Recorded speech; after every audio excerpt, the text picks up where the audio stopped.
Good evening, everyone, and welcome. Tonight, I invite you to imagine stepping through a heavy wooden door that opens onto a world both elegant and unsettling. You have just entered a Victorian beauty salon, a place where the pursuit of refinement collided with questionable science, where glamour often came bundled with hidden risks, and where the atmosphere itself was as intoxicating as it was unnerving. This is not just history, it is an experience. To understand it, we need to walk into the room, breathe the thick air, and feel the tension between expectation and reality. So settle in, dim your lights, and let us travel back into the 19th century, where the salon was less a place of pampering and more a stage for performance, gossip, and survival. The moment you cross the threshold, the air changes. The walls are covered in floral wallpaper so detailed it nearly overwhelms the eye, roses repeating in dizzying patterns. Gas lamps flicker overhead, casting harsh light and sharp shadows across polished brass fixtures that glare back like tiny suns. The floor beneath your boots sticks in patches, evidence of spilled tonics and hasty retreats to the fainting couch. And yes, fainting is part of the ritual here sometimes, from tight corsets, sometimes from nerves, often from the overwhelming clash of scents that fill the room. Rosewater tries to mask the sting of ammonia, lavender competes with vinegar, and underneath it all lingers the acrid smell of singed hair. Even before a single brush touches your cheek, you know you are in for something memorable. The salon is far from silent. It is alive with sound, nervous chatter, the rustle of skirts, the clink of glass jars set down on marble counters.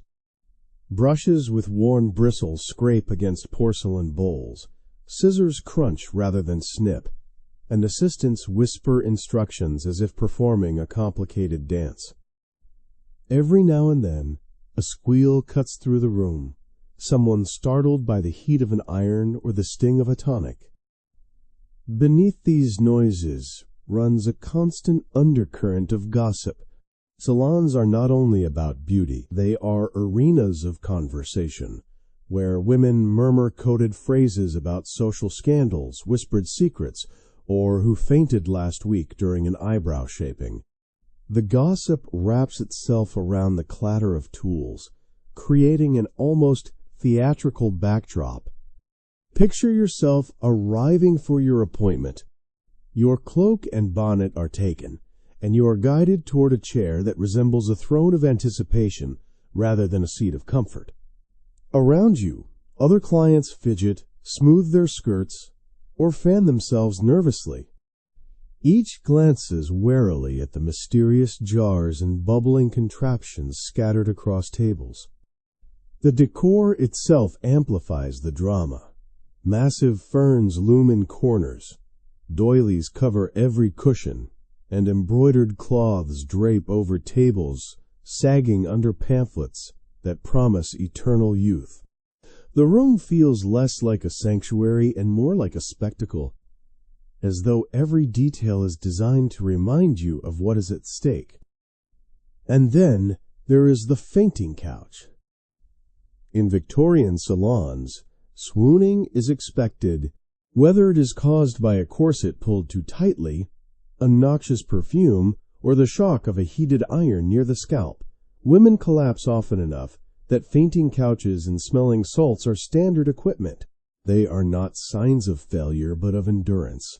Imagine if modern spas advertised fainting couches as a feature. It seems absurd. Yet in this era, it was simply part of the experience. Lighting plays its part in the drama.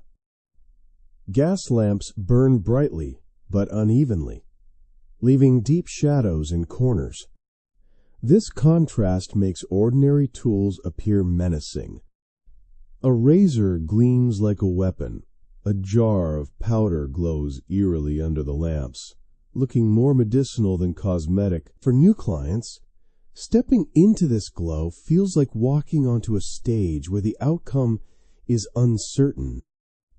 Beneath the surface hum of conversation lies another mood, quiet desperation. Every woman in the salon has come with hopes, smoother skin, brighter eyes, shinier hair, and above all, approval from a society that judged appearance as a reflection of character. Beauty was not just about looking good. It was about being accepted, admired, even considered moral. Falling short could invite whispers, exclusion, or ridicule. That meant every jar of powder and every brushstroke carried the weight of social expectation. The tension is palpable. Clients are not just waiting for treatments, they are bracing for transformation, unsure whether the result will bring admiration or regret. That anticipation charges the air, a blend of excitement and dread. The salon is a place of possibility, but also of risk. To compare it to today, think of walking into a modern spa. You expect soft lighting, calming scents, gentle music, and reassurances of safety. The Victorian salon offered the opposite: harsh lighting, overpowering odors, clattering tools, and whispered warnings. Yet the goal was the same: to leave transformed, more attractive, more confident. Clients were not only paying for creams or powders, they were paying for participation in a social ritual.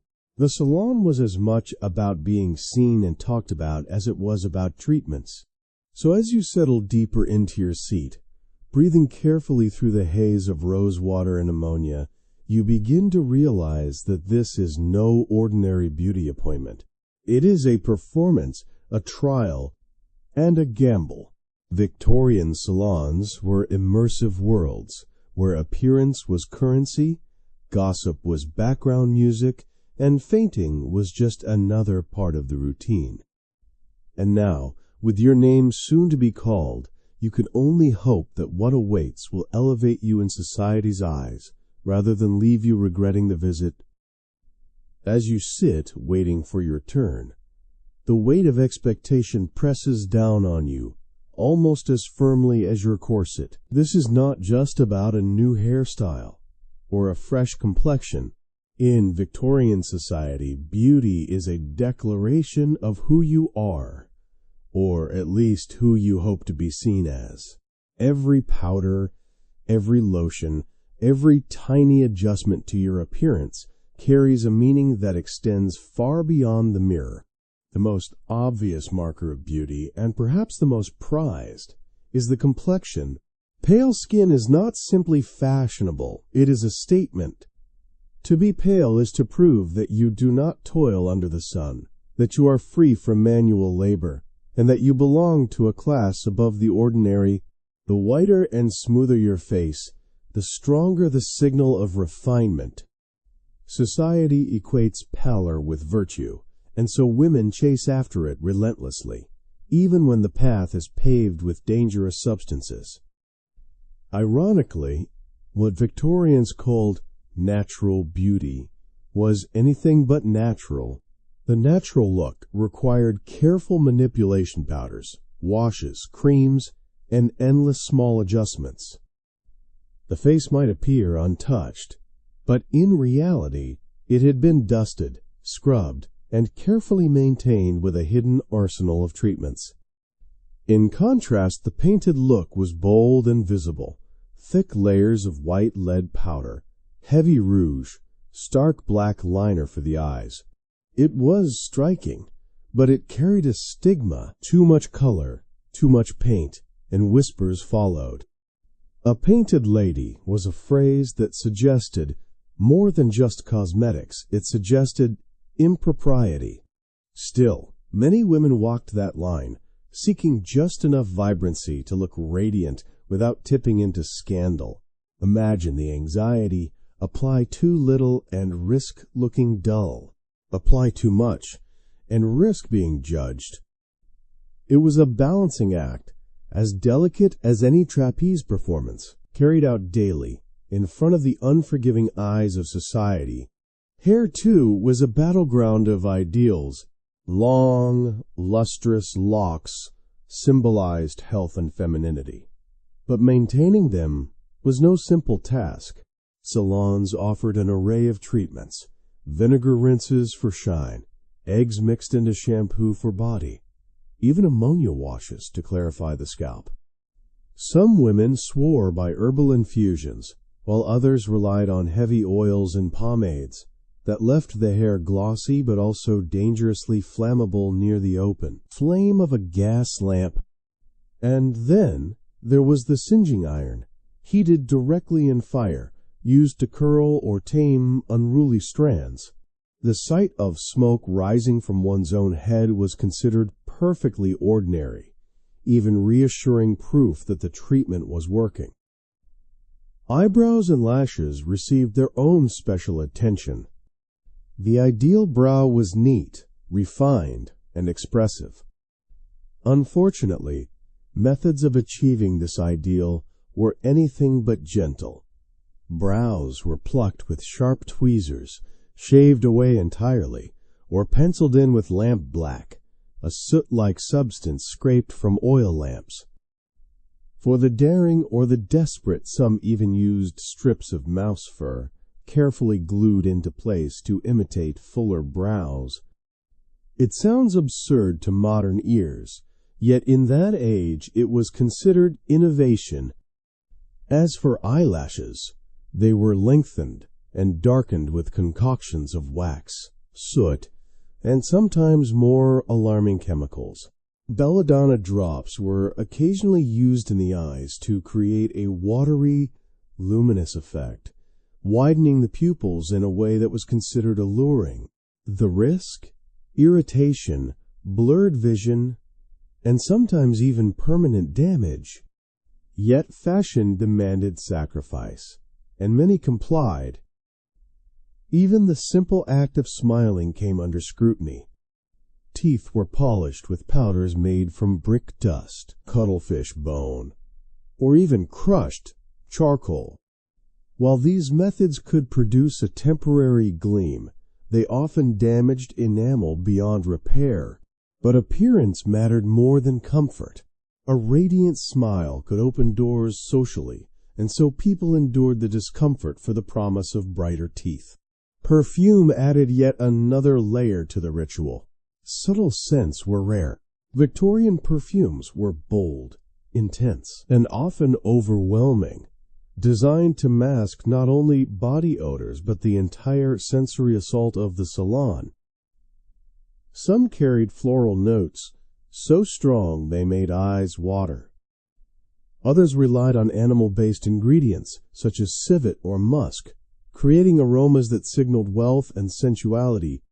A single dab could linger all evening, filling a room long after the wearer had left. All of these practices reveal one truth: beauty was never only about the individual. It was about social positioning. Pale skin, glossy hair, carefully shaped brows, polished nails. These were tickets to respectability, marriage, or status. Women understood that their appearance could influence how they were treated at dinner parties, in church pews, or even in the marriage market. To look right was to belong, to look wrong was to risk exclusion. But beneath these ideals lay anxiety. Imagine sitting in that salon chair, feeling the stylist's hands assess your face, murmuring comments about bone structure, complexion, or temples. Every word carries weight. A compliment on your cheekbones feels like a lifeline. A suggestion that your skin looks tired sounds like a quiet accusation. The salon was not just a place of transformation, it was a place of judgment. It is easy to laugh at these rituals today, but pause for a moment. Are we really so different now? The tools have changed. The substances are safer, but the pressure remains. We still chase after flawless skin, shining hair, sculpted brows, and radiant smiles. We still buy products that promise transformation. We still measure ourselves against ideals that shift with fashion and culture. The Victorian salon may be gone, but the social theater of beauty continues, just in new costumes and under brighter lights. And so, as the assistant approaches, with jars and brushes in hand, you realize you are not simply preparing for a makeover. You are stepping into a centuries-old drama, one where beauty is not just decoration, but destiny. The assistant lays out an array of small glass jars and porcelain pots before you. Each one gleams under the gaslight, labels carefully written in ornate script.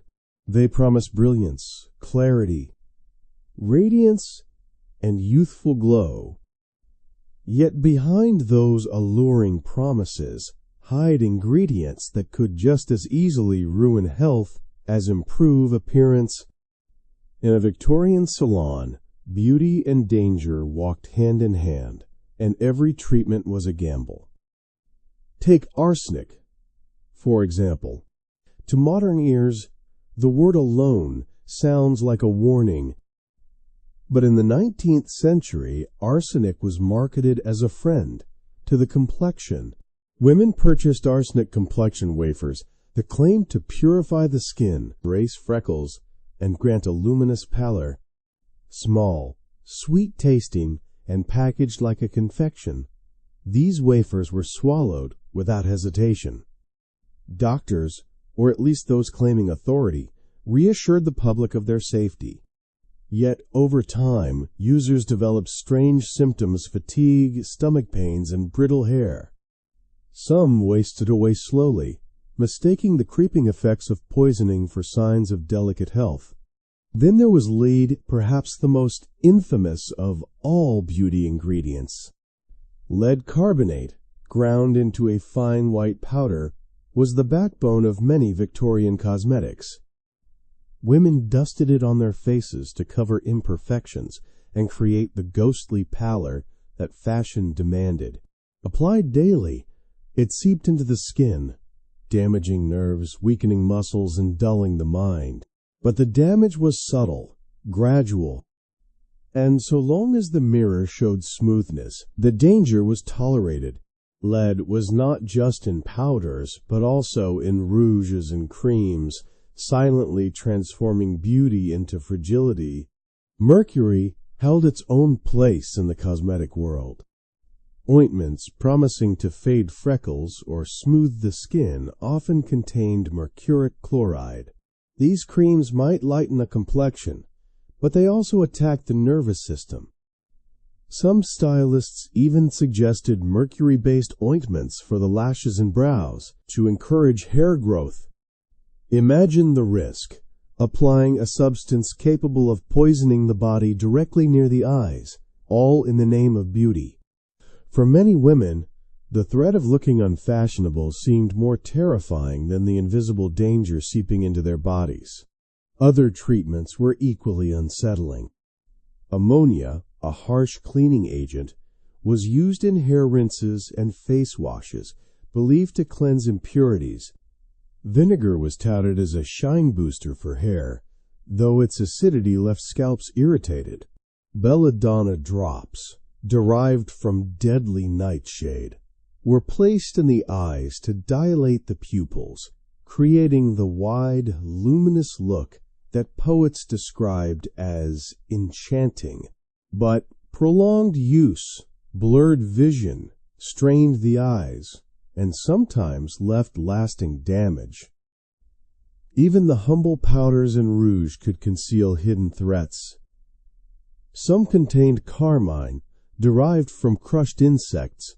Others were tinted with toxic metals to achieve vivid colors. The glossy advertisements and confident stylists rarely mentioned these details. After all, beauty was an industry, and in an age with little regulation, profit often outweighed caution. If the chemicals were not enough, the tools themselves carried risks. Curling irons were heated directly in open flames, their temperatures unpredictable. A slip could mean singed hair or burned skin.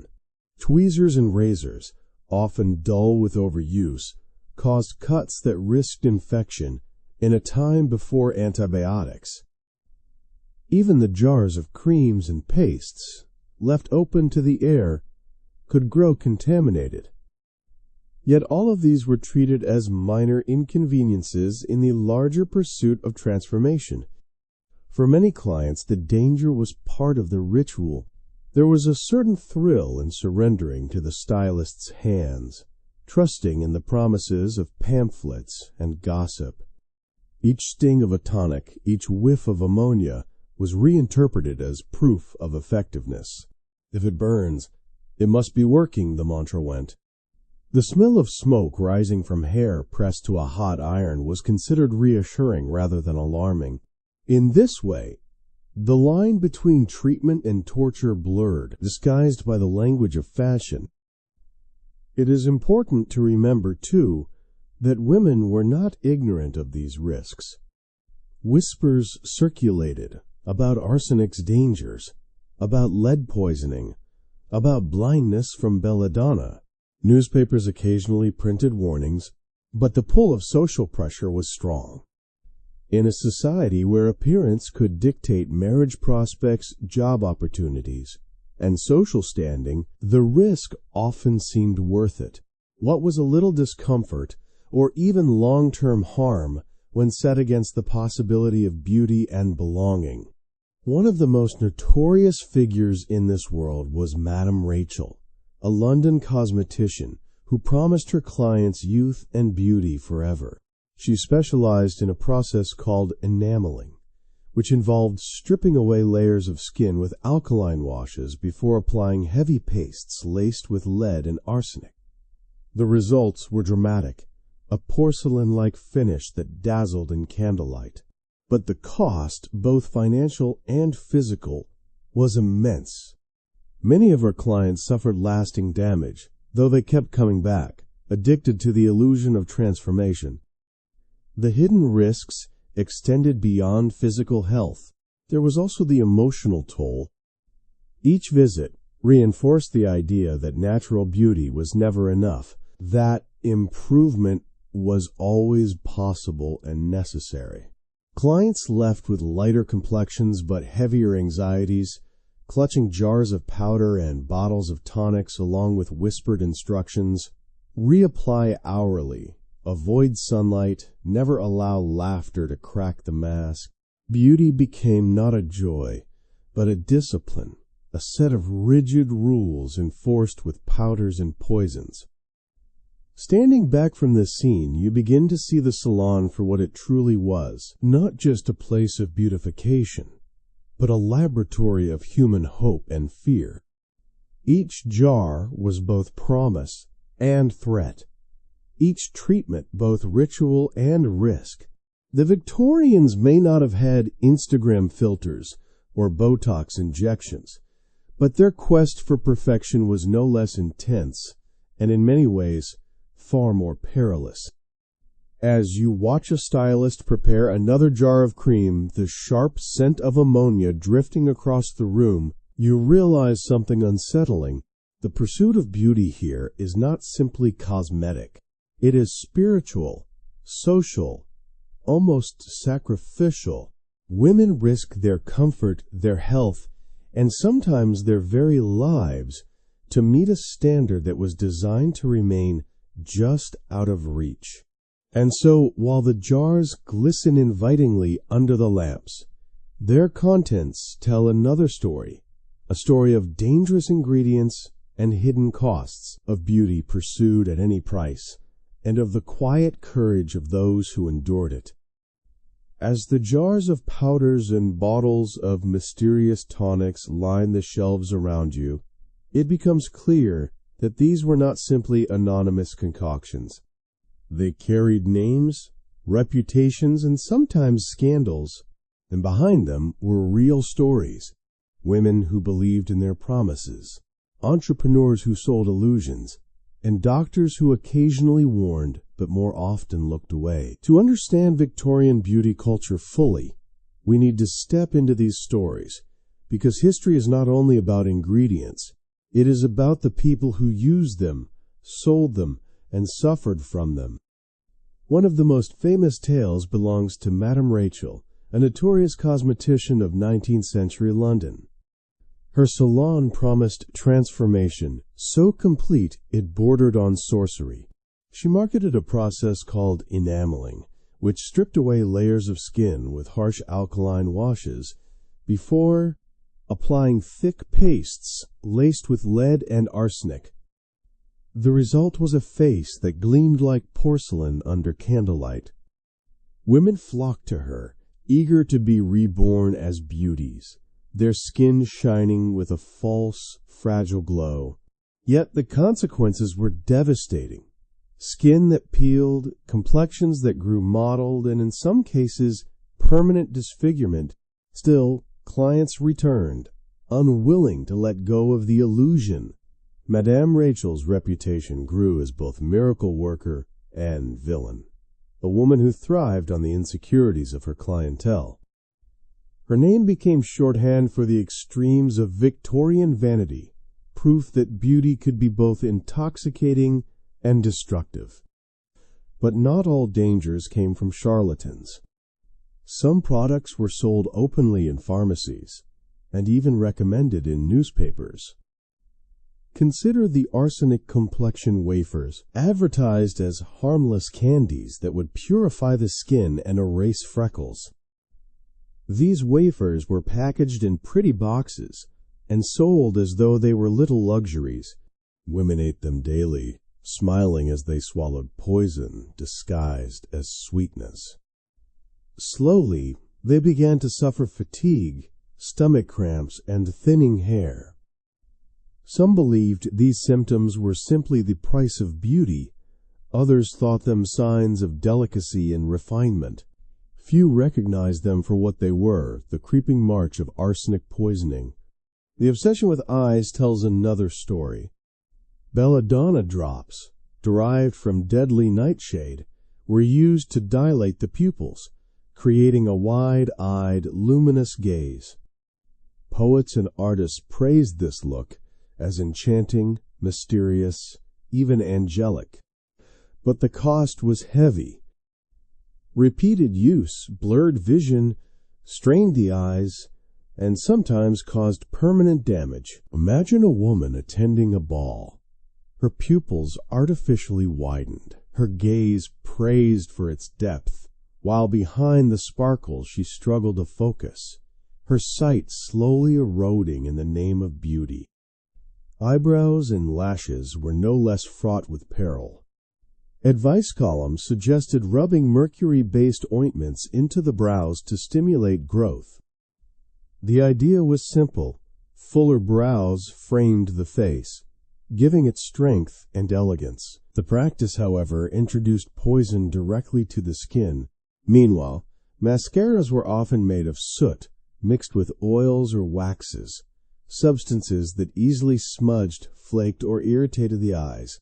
One famous anecdote tells of a salon cat that wandered too close during an eyelash tinting session, only to walk away with its fur stained black after a startled client blinked at the wrong moment. The story was retold with laughter in gossip circles, but behind the humor lay the reality that these treatments were unpredictable, messy, and hazardous. Hair rituals produced their own legends. Vinegar rinses were common, believed to make hair shine so brightly it could signal ships. Eggs, herbs, and oils were whipped into shampoos, creating mixtures that smelled like kitchens rather than spas.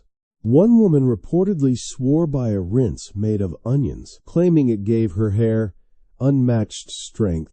The effect on her social life, however, was less enviable, as the lingering odor turned her into the subject of unkind jokes. And yet she continued, convinced the shine was worth the sacrifice. Then there were the electrical experiments. In the 1880s, advertisements appeared for electric corsets and hairbrushes, devices that promised to stimulate circulation and restore vitality. Women strapped themselves into corsets laced with small wires and batteries, or allowed stylists to run electrified combs through their hair.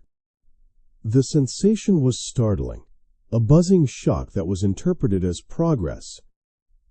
But results were dubious, and discomfort was high. Still, the allure of science electricity being the wonder of the age gave these products a kind of legitimacy. Clients endured the sting of current as willingly as they endured the sting of ammonia, convinced that discomfort equaled improvement. Not all stories ended in tragedy, but many ended in regret. A young woman might walk out of the salon with a face powdered so heavily it cracked when she smiled, or hair styled into curls so stiff with pomade they became fire hazards near gas lamps. She might leave clutching a vial of tonic or a pamphlet filled with instructions: reapply hourly, avoid sunlight, never cry, never laugh too hard. The result was not just a changed appearance, but a changed way of living. Beauty became a discipline, a set of strict rules to be obeyed day and night. Even men were not immune to this culture. Victorian barbers offered elaborate grooming for mustaches and sideburns, sculpting facial hair into architectural marvels with curling irons and heavy waxes. Sideburns were sharpened into dramatic arcs, mustaches twisted into bold curls that announced one's presence before a word was spoken. These styles carried their own risks: burns from heated irons, skin irritation from heavy waxes, but they were pursued with the same determination. Appearance was status, for men as well as women, and yet, for every glamorous success story, there were whispered tales of salon mishaps. Women fainting mid-treatment, carried out wrapped in towels like fragile parcels. Clients with singed brows or burned scalps, quietly patched up in the salon's hidden medical room. Rumors of disfigurement followed some salons, though they were rarely spoken aloud in public. These stories lingered in whispers, warnings disguised as gossip, shared with nervous laughter over weak tea and biscuits that crumbled like stone. What makes these stories so compelling is not just their strangeness, but their familiarity. Strip away the gas lamps and corsets, and they echo the same struggles we face today. We still buy products that promise miracles. We still submit to treatments that sting, burn, or ache, because we are told the pain is proof they work. We still laugh at the absurdities of the past, even as we line up for the latest trends in the present. The details may have changed, but the longing for beauty and the willingness to risk for it remains constant. So when we read about arsenic wafers, belladonna drops, or lead powders, we should not just shake our heads at Victorian foolishness. We should see ourselves reflected in those stories. The women who sat nervously in those ornate chairs were not so different from us, hopeful, anxious, yearning to be seen as radiant in a world that judged them harshly. Their stories are cautionary tales, yes, but also mirrors reminders that the pursuit of beauty is timeless, and so too are the dangers of chasing it too far. As the stories of arsenic wafers, belladonna drops, and mercury ointments swirl in your mind, one question rises above all others. Why? Why would intelligent, socially aware women and men voluntarily put themselves through discomfort, danger, and sometimes disfigurement in the pursuit of beauty? To answer, we must look beyond the jars and powders, beyond the fainting couches and singed curls, into the deeper forces of Victorian society. The salon was not simply a place of vanity. It was a reflection of culture, class, morality, and the human hunger for belonging. First, there was social pressure.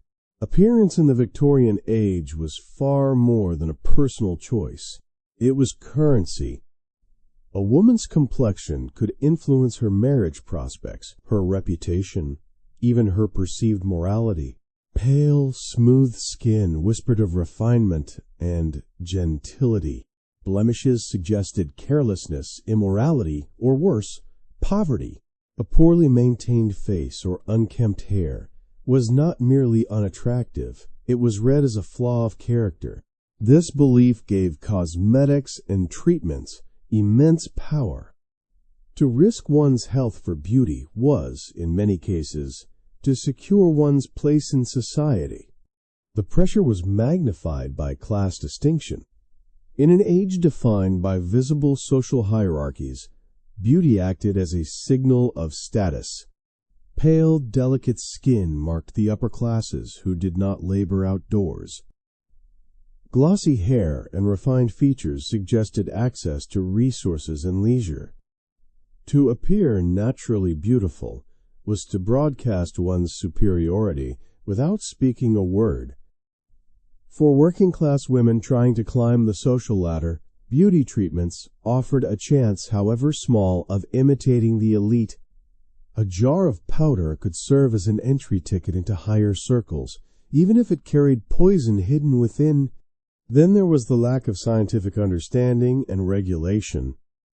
Toxicology was still in its infancy, and government oversight of cosmetics was almost non-existent. When newspapers published warnings about arsenic or lead, they were often drowned out by glossy advertisements promising miracles. Pamphlets boasted doctor-approved remedies, sometimes signed with names of physicians who may never have existed. Without reliable information, many clients trusted the stylist, the saleswoman, or the gossip of friends. If everyone else was using belladonna drops or arsenic wafers, how dangerous could they truly be? The absence of consistent authority created space for beauty entrepreneurs to flourish, blending fact and fantasy in equal measure. Another powerful motivator was the moral code of the time. Victorians believed beauty was tied to virtue. A well-groomed appearance suggested self-control, discipline, and moral rectitude. Conversely, a shabby or blemished appearance was seen as laziness or moral weakness. Women were taught that keeping themselves beautiful was not just about vanity, it was a duty, a reflection of their inner purity.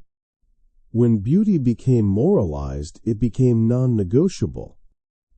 Failing to maintain it risked not only social standing, but moral condemnation. Under such pressure, even harmful treatments seemed justified. Add to this the influence of advertising and media. Victorian newspapers and magazines brimmed with beauty advice columns. Some promoted arsenic wafers as harmless delights. Others recommended mercury creams with cheerful enthusiasm. Illustrated before and after sketches showed plain women transformed into radiant beauties, their smiles wider, their posture straighter, their futures seemingly brighter. The persuasive language of these columns blurred the line between health advice and marketing, convincing readers that transformation was both possible and essential. The salon became not just a business, but a performance of promises, selling not only products, but dreams. The allure of science and progress also played a role. The 19th century was an era of invention and discovery. Steam engines, telegraphs, electricity. If machines could connect continents and cure diseases, why should not? They also beautify the face and body. The electric corset or the buzzing hairbrush may sound absurd today, but at the time, they represented the cutting edge of technology. To endure discomfort in the name of progress was a mark of modernity, proof that one was willing to embrace the future. Even pain became reinterpreted as evidence of effectiveness. The sting of ammonia, the burn of a curling iron, the buzz of electricity all reassured clients that something was happening. There is also the quieter, more human reason, hope. Beneath the powders and ointments lay the universal desire to be admired, to feel confident, to belong. For a young woman preparing for her first season of balls, beauty treatments offered the promise of catching a suitor's eye. For a middle-aged matron, they offered the illusion of youth and vitality.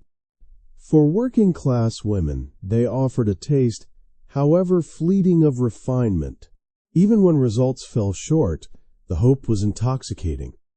It was easier to believe in the jar of cream than to accept the finality of aging or the cruelty of social judgment.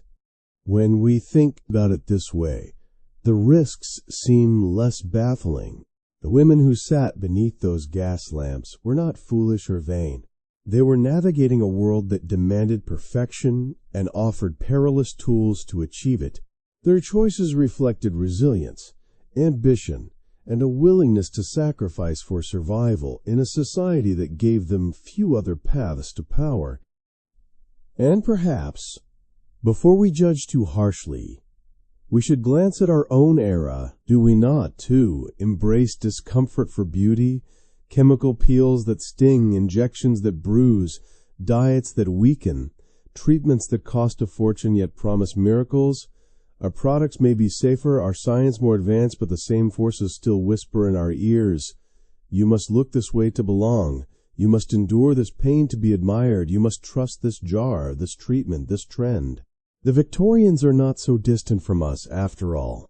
So the answer to why they accepted the risks is layered.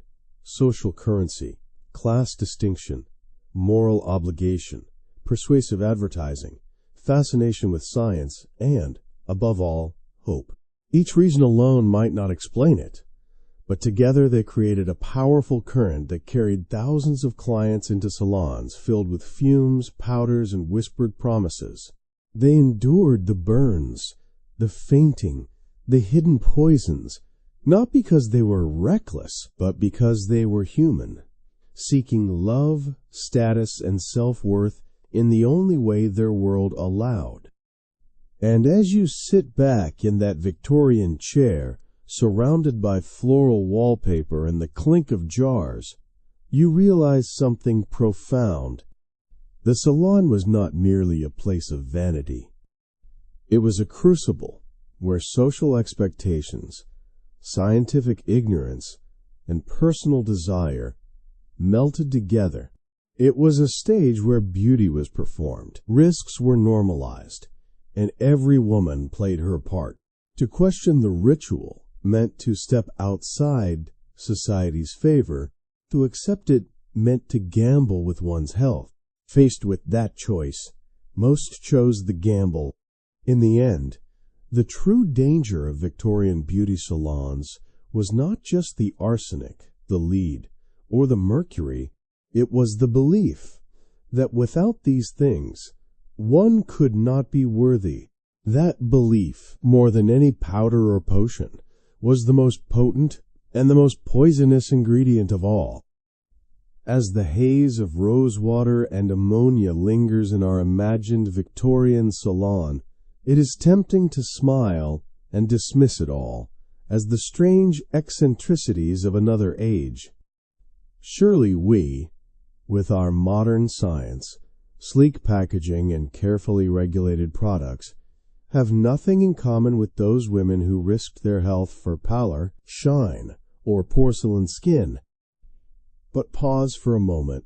Strip away the corsets and gas lamps, exchange the arsenic wafers for detox teas, and the belladonna drops for Instagram filters, and the parallels become startlingly clear.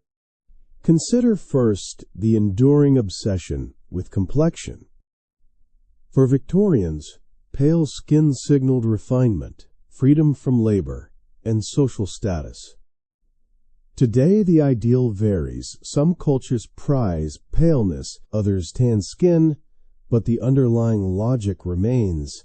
Skin tone communicates status, wealth, and desirability.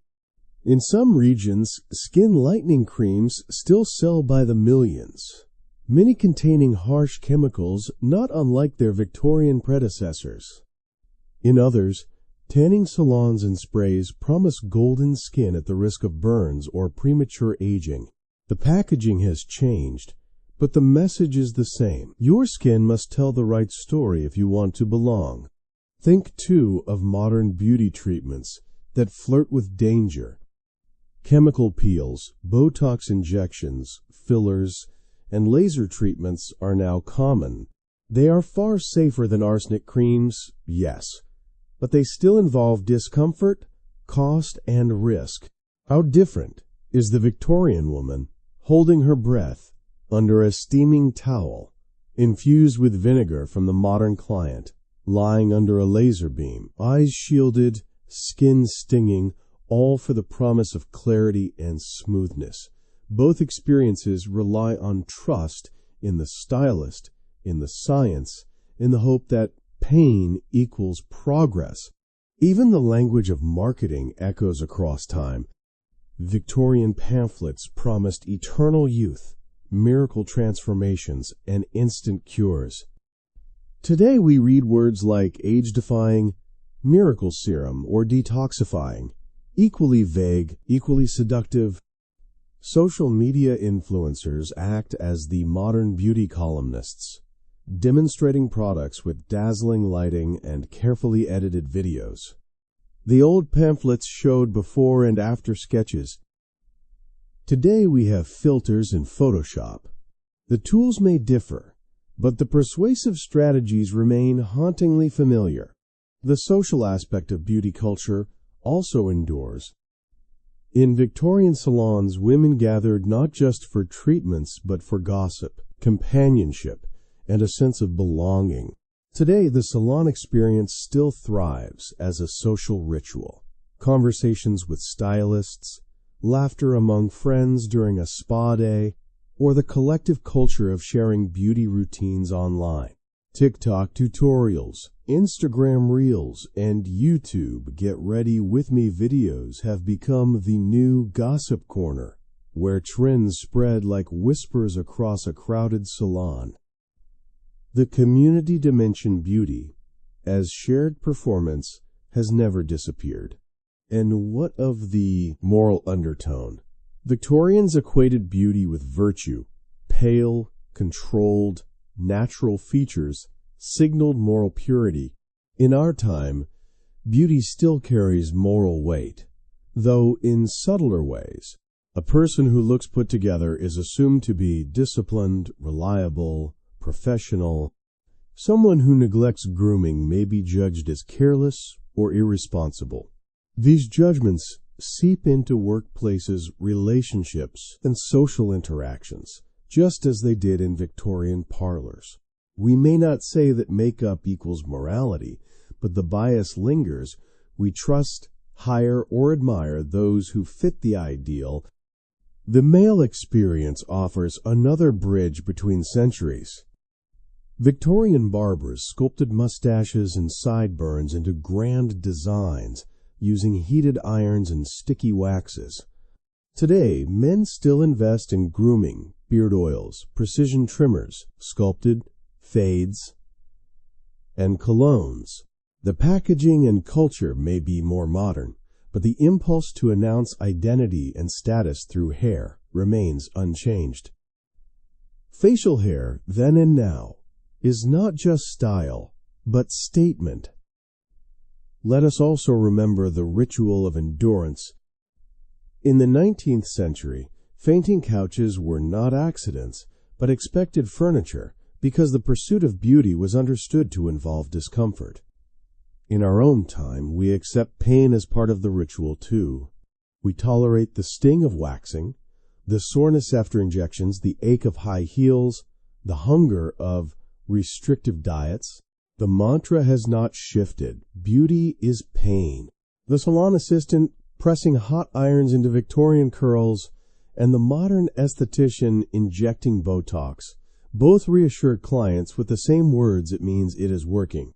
And then there is the hidden cost. Victorian clients paid not only with money, but with health, lead poisoning, mercury damage, skin burns. Today, while our science protects us from the worst toxins, we still face subtler dangers, allergic reactions, long-term side effects, or the quiet erosion of self-esteem through constant comparison. The mirror may be safer, but the gaze is no kinder. Social media magnifies insecurities, the way salon gossip once did, convincing people that they must always do more, try harder, buy the next product. The cycle of striving and disappointment, of hope and anxiety, remains the same. At the heart of it all lies the universal desire for control. Beauty, in every era, has been one of the few domains where people, especially women, could exercise agency. In a society where choices were limited, altering one's appearance offered a sense of power. A new hairstyle, a whiter complexion, a carefully painted face could shift how others treated you. Today, we echo that logic in different ways. We choose clothes, makeup, hairstyles, or fitness regimens to project identity, to claim space, to be seen as competent, attractive, or powerful. The stakes may not involve arsenic poisoning, but they are still high. Jobs, relationships, confidence, belonging.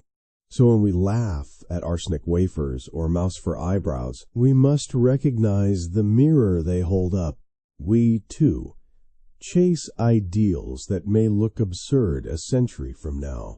Perhaps future generations will wonder why we injected toxins into our faces to smooth wrinkles, or baked under ultraviolet lights for a tan, or allowed social media filters to distort our self-image.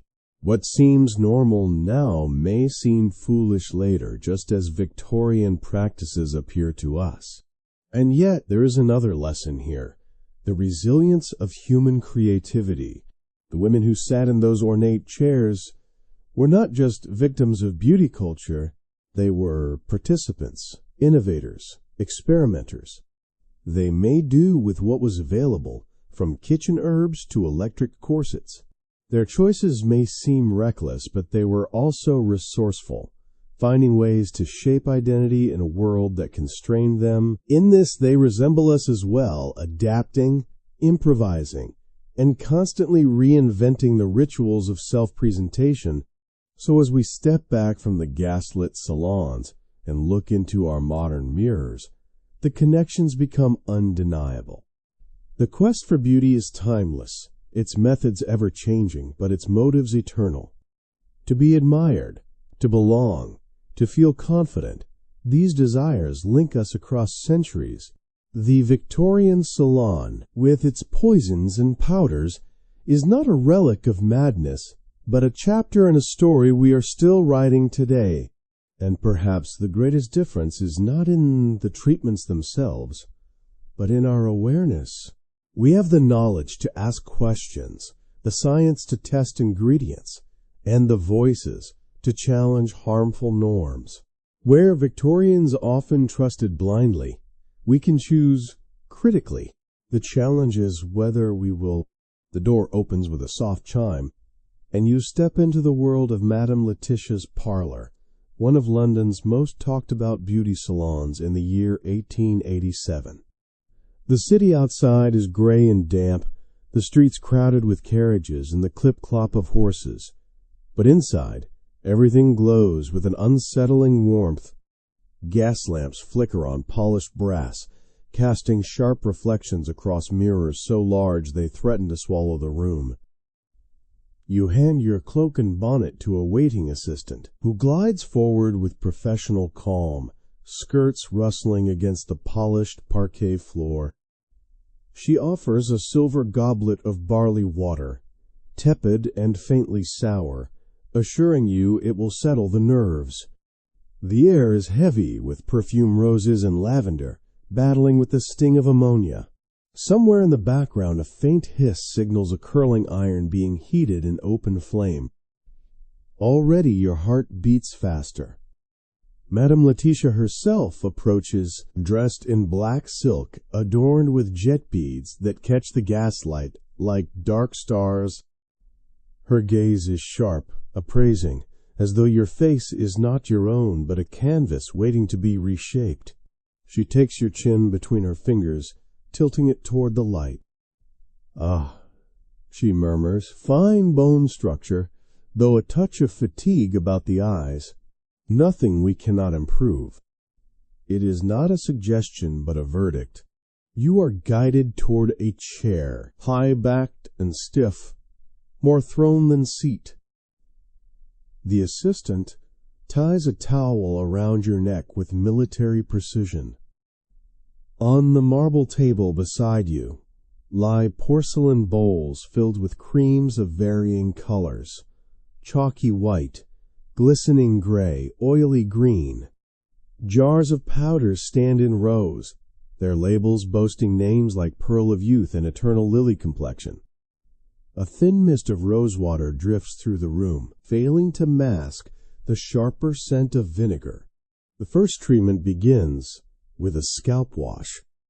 The assistant cracks a raw egg into a porcelain bowl, whisks it with herbs, and adds a dash of ammonia to invigorate the follicles.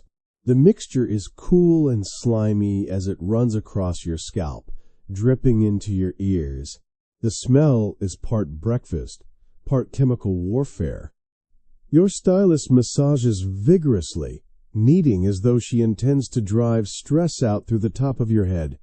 Your scalp tingles not pleasantly, but with a kind of urgent warning. She reassures you. If it stings, it works. You nod, though you are not convinced. Next comes the steaming towel wrap. A cloth, heated nearly to burning, is pressed firmly over your head. The assistant tells you it will activate the ingredients, but the sensation is more interrogation than relaxation. The smell intensifies under the heat onions, vinegar, ammonia swirling together in a pungent cloud. You sit rigid, breathing shallowly, praying the towel does not scald your skin. When the towel is finally removed, the hairdresser reaches for a curling iron. Heated directly in flame, it glows faintly red. She presses it to your damp hair. A wisp of smoke curls upward, carrying the scent of singed keratin. Your heart leaps, but the stylist smiles serenely. Perfectly normal. It means it is taking shape. Around you, other clients glance nervously, as if tallying their own number of singed strands. You are not alone in your fear. While your hair smolders into curls, another assistant approaches with a small pot of pomade. It is thick and greasy, infused with animal fat and perfumed oil. She smooths it over your scalp, tamping down flyaways and leaving behind a sheen so heavy you fear your head could ignite from a single candle flame. Yet in this room, shine equals elegance, and so you endure. Attention shifts to your eyebrows. Out come tweezers that resemble miniature torture instruments. The stylist plucks with ruthless efficiency, leaning so close you can feel her breath. Each tug makes your eyes water, but she chides you gently. A well-groomed brow is the sign of a refined mind. When she is done, she takes a stick dipped in lampblack and carefully darkens the thin line that remains. The effect is striking but harsh. Then, as if unsatisfied, she produces a small strip of mouse fur. With a dab of glue, she presses it above your eye, explaining that nothing frames the face like fullness. You try not to flinch. Your complexion is next. A creamy mixture containing lead powder is brushed across your cheeks, smoothing imperfections and leaving your skin ghostly white. More layers follow: rice powder, pearl dust, a hint of rouge. Your reflection glows like porcelain, flawless yet fragile. You dare not smile, for fear the mask will crack. The stylist warns, avoid strong emotion for at least an hour. Frowns cause creasing. Tears are unacceptable. You nod obediently, your face stiff with powder. Then comes the eye treatment.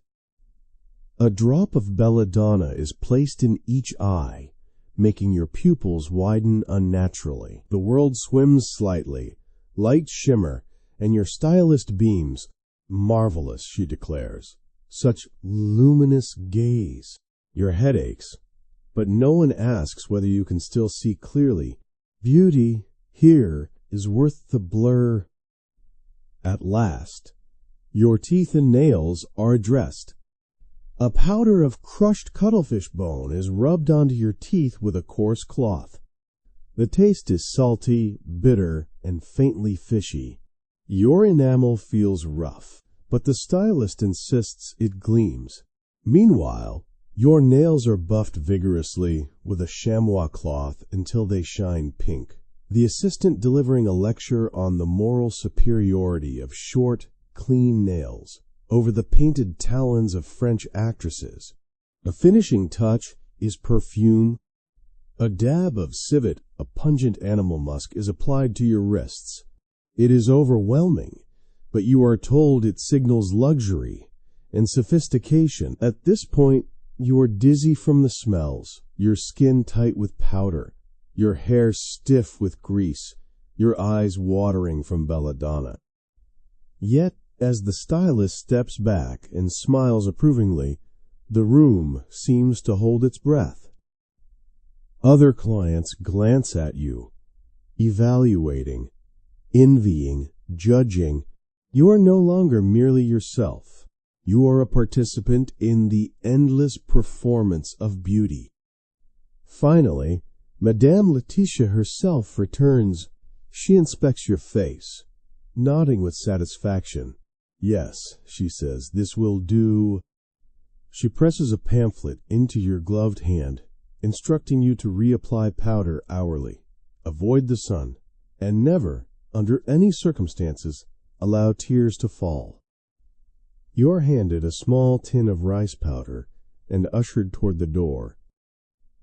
As you step back into the gray London street, the damp air clings to your powdered face. Your reflection in a shop window shows a pale, perfect mask, framed by curls stiff with pomade, brows partly borrowed from a mouse, eyes wide and luminous but struggling to focus. You feel both triumphant and exhausted. You have survived Madame Laetitia's salon. Whether you are truly beautiful or simply transformed into another version of the Victorian ideal is a question for others to decide. And so you walk on, the scent of civet trailing behind you, your appearance, both your shield and your burden. For this is the truth of the Victorian salon. It was not merely a place of beautification, but a crucible where health, comfort, and individuality were sacrificed to the demands of society. You have endured the ritual, worn the mask, and stepped back into the world fragile, fragrant, and forever changed. The moment you leave Madame Laetitia's salon, the illusion of triumph begins to fade. The London air, damp and heavy with soot, clings to your powdered face, threatening to undo hours of careful labor. Each step feels precarious, as though one gust of wind or one bead of sweat might unravel the mask you now wear. And it is not just you. Every client who emerged from such parlors carried not only their transformed reflection, but also the hidden costs of beauty. The consequences were layered, stretching across body, mind, and society itself. The most obvious were the physical consequences. Arsenic wafers, mercury ointments, and lead powders did more than mask imperfections. They poisoned the body slowly, sometimes invisibly. Women reported headaches, dizziness, chronic fatigue, and hair loss, never connecting these symptoms with the very products meant to make them radiant. A fashionable complexion might mean brittle nails, aching joints, or a weakened heart. Some treatments scarred rather than smoothed. Hot irons left burn marks. Plucking with unsanitized tools caused infections, and harsh chemical washes stripped skin raw. A woman could leave a salon looking like porcelain, only to spend the night shivering with fever, her body struggling under invisible toxins. But not all harm left scars on the body. Some wounds were quieter, buried in the psyche. The emotional toll of Victorian beauty culture was immense. Imagine living in a world where a single blemish could provoke whispers of poor health or weak character, where laughter might crack your powder, where tears could ruin your carefully painted face. To maintain beauty meant living under constant surveillance by others, by society, and by the mirror itself. The salon, with its gossip and judgment, reinforced the idea that no one was ever enough as they were. Each treatment promised improvement, but improvement meant admitting imperfection, and imperfection meant shame. This cycle bred dependence. Women returned week after week, jar after jar, not always because they believed in the products, but because they feared what would happen without them. To forego treatment was to risk losing face literally and figuratively. Even those who doubted the safety of arsenic or lead often chose silence. Better a slow decline in health than a swift decline in reputation. And so the cycle of hope, fear, and obligation continued. The social costs were equally heavy. Beauty was never just about the individual. It was a performance for the community. A woman's appearance was scrutinized at balls, church services, and drawing rooms. Her complexion weighed against ideals, her hair measured against fashion plates. Success meant social approval, invitations, and opportunities. Failure meant exclusion. In this system, beauty became a kind of currency, and like any currency, it demanded sacrifice. Poorer women stretched their budgets to buy powders and tonics, desperate to mimic the elite. Wealthier women invested fortunes in elaborate treatments, chasing an ideal that could never be fully attained. Both groups were trapped in the same web of expectation. Even men felt the pull, though in different ways. A gentleman's sideburns or mustache announced his presence before his voice did. To neglect grooming was to risk being read as careless, weak, or unmanly. Barbershops became male equivalents of salons, where identity was sculpted with heated irons and wax. The costs for men were less fatal than arsenic powders, but the pressures were still real: to belong, to compete, to embody strength through appearance. The hidden medical consequences also deserve mention. Most salons had quiet, unadvertised back rooms where burned scalps were bandaged, singed eyebrows treated, or fainting clients revived. These rooms were the unspoken evidence that beauty came with casualties. No one bragged about visiting them, yet almost everyone did. They were the safety nets beneath the trapeze act of fashion, catching those who fell, but never dismantling the performance itself. Over time, these physical and emotional consequences shaped entire lives. Some women became reclusive, hiding damaged skin behind veils or avoiding sunlight for fear of exposure. Others doubled down, applying more powders to cover the harm caused by earlier powders, a cycle that spiraled until their health collapsed. For every tale of glowing transformation, there was a counterstory of quiet decline, whispered in corners but rarely spoken aloud. And yet, the pursuit continued. Why? Because the rewards of beauty were tangible. A flawless complexion could secure a marriage proposal. A polished appearance could open doors at society events. A fashionable style could elevate one's standing in the community. The costs were high, but the potential gains were higher. In a society where women had limited power, beauty became one of the few arenas where they could exert influence, even if the tools were dangerous. There was also the legacy of comparison.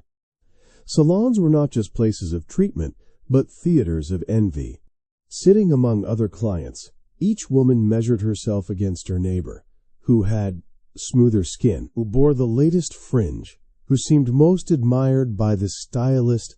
These silent comparisons fueled the cycle of consumption. To stop was to fall behind. To keep up was to risk everything. Looking back, it is easy to see Victorian salons as absurd or extreme. Mouse fur eyebrows, arsenic wafers, belladonna eyes. They sound more like scenes from Gothic fiction than daily reality. But for those who lived through it, stakes were deadly serious. Beauty determined how one was treated, what one could achieve, and how one was remembered. And so the risks were accepted, the consequences endured, and the costs quietly paid. Perhaps the greatest consequence of all was the reshaping of identity. After repeated treatments, a woman might no longer recognize herself in the mirror. Her face became a mask, her skin a canvas of powders and creams, her hair stiff with oils, her eyes wide from chemical drops. The line between self and performance blurred. Who she truly was mattered less than how she appeared. In the pursuit of beauty, individuality was sacrificed and conformity reigned. The Victorian salon, then, was not just a place of transformation, but of transaction. Health traded for status, comfort traded for acceptance, individuality traded for belonging. The aftermath was not always visible, but it was always present in weakened bodies, anxious minds, and societies that measured worth in powders and paints. And so, as you picture yourself walking back into the foggy London street clutching your tin of rice powder, remember that you carry more than cosmetics. You carry the weight of a culture that demanded perfection at any price. Your face may glow under gaslight, but your body, mind, and spirit bear the hidden costs. This was the true aftermath of Victorian beauty. A fragile mask upheld by sacrifice, a performance sustained by pain, and a society willing to look away from the consequences as long as the illusion remained intact. For decades, the world of Victorian beauty salons thrived on fumes of ammonia, powders of lead, and whispers of arsenic. Yet no illusion can hold forever. Slowly, cracks began to appear in the mask. People started to notice that behind the pale cheeks and glossy hair, too many women grew frail. Too many eyes dimmed. Too many hands trembled. At first, these warnings were dismissed as coincidence, the unlucky few who simply did not take to a treatment. But as stories multiplied, change began to stir. The first seeds were sown in the realm of science. Physicians and chemists, often skeptical of the beauty industry's extravagant claims, began to test the ingredients hidden in powders and creams. They found evidence that the substances used so liberally, lead, mercury, arsenic, were not harmless luxuries, but poisons capable of devastating the body. Articles began to appear in medical journals cautioning against popular products. While these publications did not immediately sway the fashionable classes, they laid the foundation for doubt. Science became the quiet voice in the corner, whispering that beauty came at too high a price. At the same time, journalists and social critics took notice. Exposés appeared in newspapers, describing salons where women swooned, fainted, or left scarred. Satirical cartoons mocked the absurdity of mouse fur eyebrows or arsenic wafers, portraying beauty seekers as naive victims of quackery.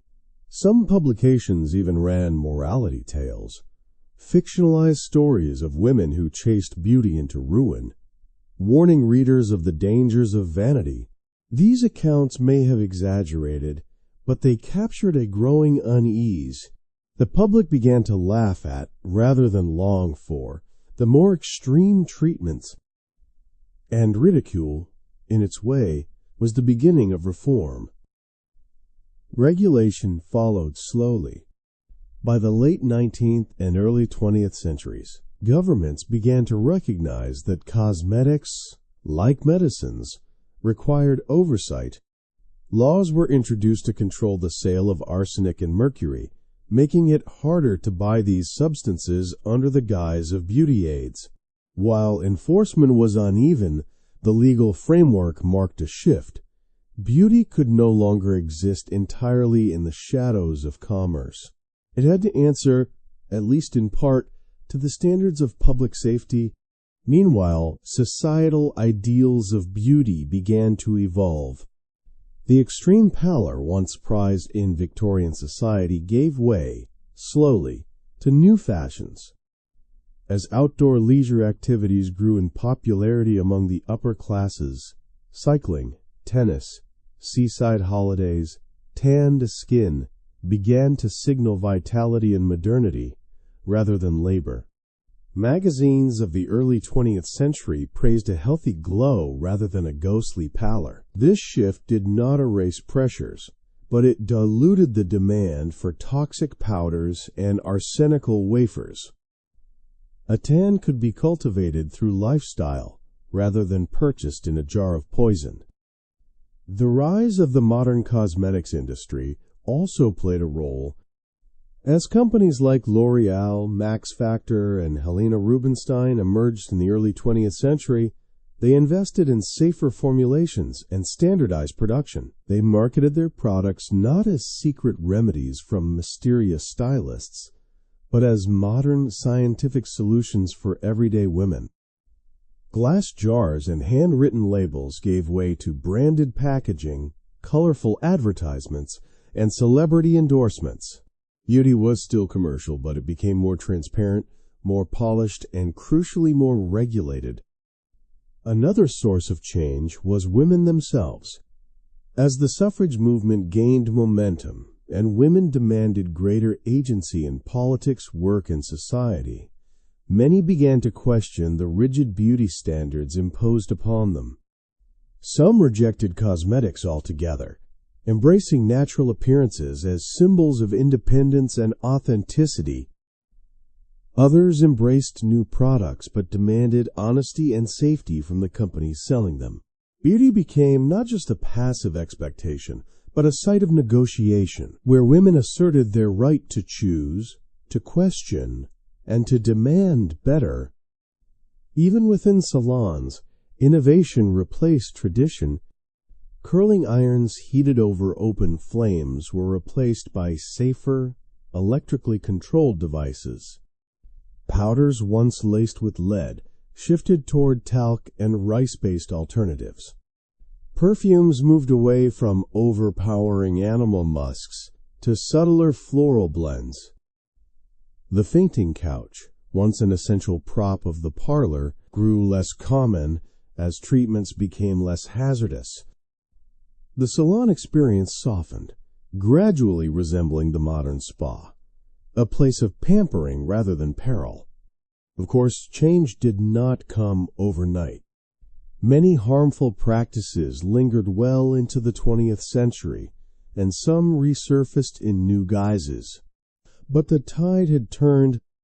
What was once unquestioned, the sting of ammonia, the pallor of lead, the glow of arsenic became suspect. The whispers of science, the laughter of satirists, the protests of reformers, and the shifting fashions of society all combined to push beauty culture into a new era. And yet, if we look closely, the echoes remain. Modern beauty culture may not lace its powders with poison, but it still thrives on the promise of transformation. The lure of miracle cures, the pressure of impossible ideals. The difference is not that we abandoned the pursuit of beauty, but that we adjusted the rules of the game. Safety replaced secrecy, regulation replaced risk, but the desire, the eternal desire to be admired, to belong, to glow remains as strong as ever. So when we ask where change began, the answer is not a single moment, but a gradual unfolding. It began in the quiet pages of medical journals, in the sharp lines of political cartoons, in the demands of women tired of being victims of vanity, in the new ideals of sport and sun, and in the rise of companies that saw profit in safer alternatives. Piece by piece, the Victorian salon surrendered its arsenic, its lead, its poisons, until what remained was the skeleton of an industry that would rise again, stronger and sleeker, in the 20th century. And as you picture Madame Letitia's parlor fading into the fog of history, replaced by gleaming department store counters and glossy magazines, remember this: the battle was never only against dangerous powders or toxic tonics. It was against the belief that beauty must be bought at any cost. The true victory came not when the jars were emptied, but when people began to ask questions and refused to accept suffering as the price of belonging. As the gas lamps dim and the heavy curtains of Madame Letitia's parlor fall behind us, we are left with a lingering question. What does all of this mean? Why should we care about the powders, the arsenic wafers, the fainting couches, and the singed curls of Victorian salons? They are, after all, relics of another time. Yet the deeper we look, the more we realize that these salons were not just oddities of fashion history. They were reflections of human nature, mirrors of society's values, and warnings of what happens when beauty becomes more important than well-being. The first lesson is stark. Beauty has always carried a cost. In Victorian England, that cost was measured in physical pain, long-term health damage, and emotional strain. Women endured plucking, scorching, and toxic tonics because the alternative, being judged unattractive, unworthy, or unrefined, was even harder to bear. Their sacrifices remind us that when society ties beauty to morality or social value, individuals will go to extraordinary, sometimes dangerous, lengths to comply. The fainting couches and jars of lead powder are gone, but the logic behind them survives in every modern product that whispers, "Without me, you are not enough." The second lesson lies in the role of society's gaze. Victorian women did not pursue beauty in isolation. They were performing for a world that constantly judged them. Each powder applied, each curl set, was not just for the mirror, but for the eyes of neighbors, suitors, and rivals. The gossip of the salon, the coded whispers about who fainted during eyebrow shaping, were as powerful as any chemical tonic. And is that not still true today?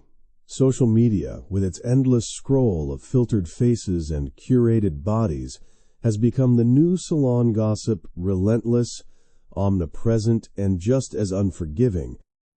The Victorian parlor lives on in every Instagram feed, every viral beauty trend, every whispered comment about who has aged well and who has not. Third, the Victorian salon teaches us about the dangers of blind trust. Many clients knew that arsenic and lead were dangerous, yet they trusted the stylists, the advertisements, the supposed endorsements of doctors. The faith they placed in those jars mirrors the faith we sometimes place in modern marketing miracle serums, detox teas, or all-natural labels that may hide more than they reveal. The lesson here is timeless. Question what you are sold. Look behind the promises. And remember that beauty companies, past and present, thrive on hope as much as on science. Yet not all lessons are warnings. There is also something profoundly human, even admirable, in the determination of those women. They sought agency where little was offered. In a society that restricted their political rights, limited their economic independence, and judged their worth by appearance, the salon offered at least the illusion of control. By changing their hair, their skin, their brows, they could rewrite how the world saw them, if only for a moment. This resilience, this creativity, deserves recognition. For all its risks, beauty culture was also a form of survival, a way of navigating the narrow corridors of Victorian womanhood. Another lesson emerges in the evolution of ideals.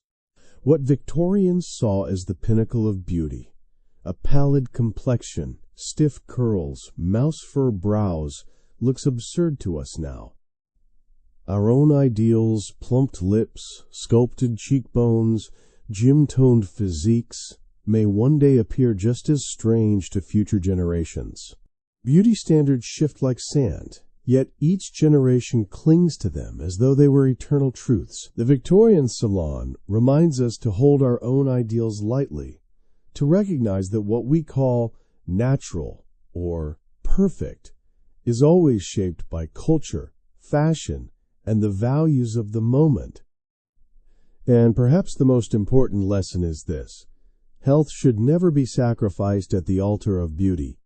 The women who swallowed arsenic or smeared mercury on their skin were not fools. They were responding to the pressures of their world, but their suffering teaches us to resist repeating the same mistake.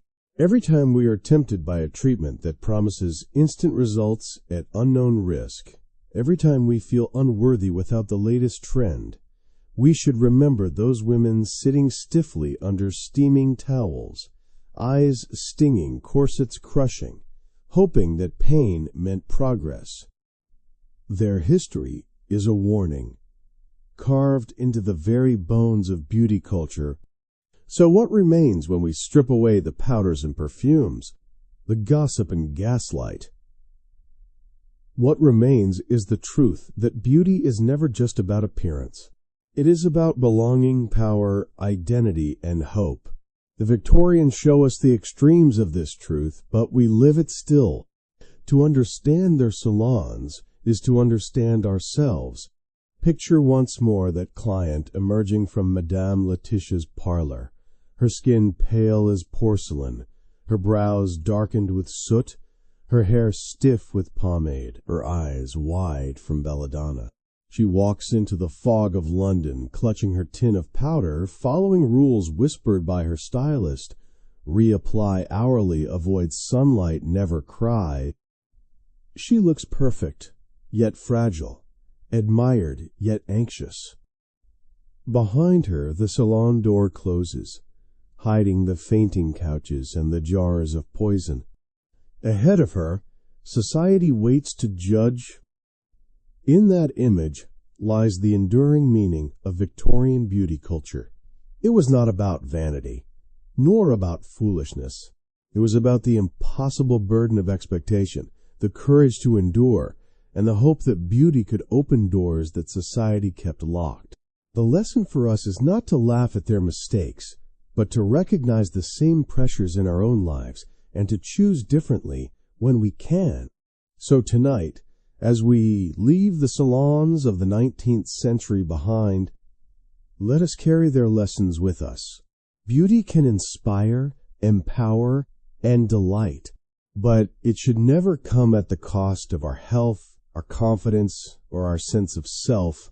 If there is one truth the Victorians whisper across the centuries, it is this: the most dangerous beauty standard is the one that convinces you that you are never enough.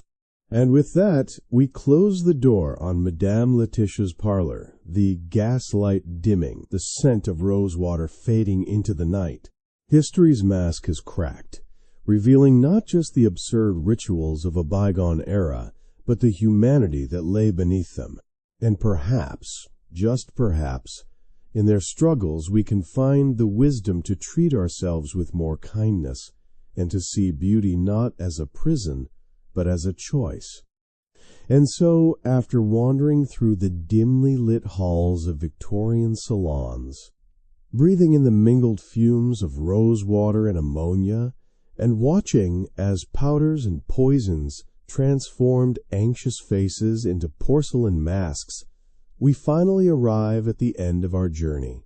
What began with floral wallpaper and fainting couches has revealed itself to be more than a curious chapter in fashion history. It is a story about human longing, about the risks people will take to belong, and about the fragile line between beauty and danger.